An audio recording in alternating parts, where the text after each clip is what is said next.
City. Love Shots on Radio City 91.1 FM.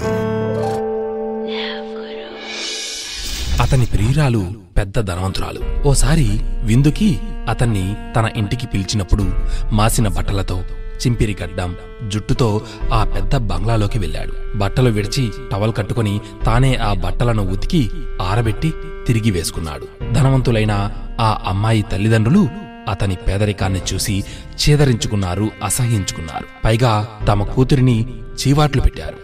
అయితే ఆ ప్రియురాలు తల్లిదండ్రుల మాటలను పట్టించుకోలేదు. అమ్మా, నాన్న, అబ్బాయి చాలా మంచివాడు, నన్ను నమ్మండి, తనంటే నాకు చాలా ఇష్టం. కాసేపటి తర్వాత ఆ ప్రియుడు భోజనం చేస్తూ ఆమెతోటి జరిపిన సంభాషణ, ప్రపంచ పోరాటాలు, దేశ సమస్యలు, పరిష్కార మార్గాలు, తన కర్తవ్యాలు తెలియజేయడం చూసి ఆ అమ్మాయి తల్లిదండ్రులు ఆశ్చర్యపోయారు.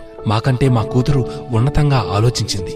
మేము పైకి కనబడే అందాన్ని మాత్రమే చూశాం, కానీ మా కూతురిలా అతన్ని మంచి మనసున కొలువై ఉన్న ఆలోచనల్ని చూడలేకపోయాం అని భావించారు. ఈ వ్యక్తి ఈ ప్రపంచాన్నే ఇంతగా ప్రేమిస్తే మా కూతురిని ఇంకెలా ప్రేమిస్తాడో అని ఆశ్చర్యపోయి మనసులో ఆనందపడ్డారు. ఇంతకీ ఆ మాసిన బట్టలు, చింపిరి గడ్డం, జుట్టుతో ఉన్న వ్యక్తి ఎవరో తెలుసా?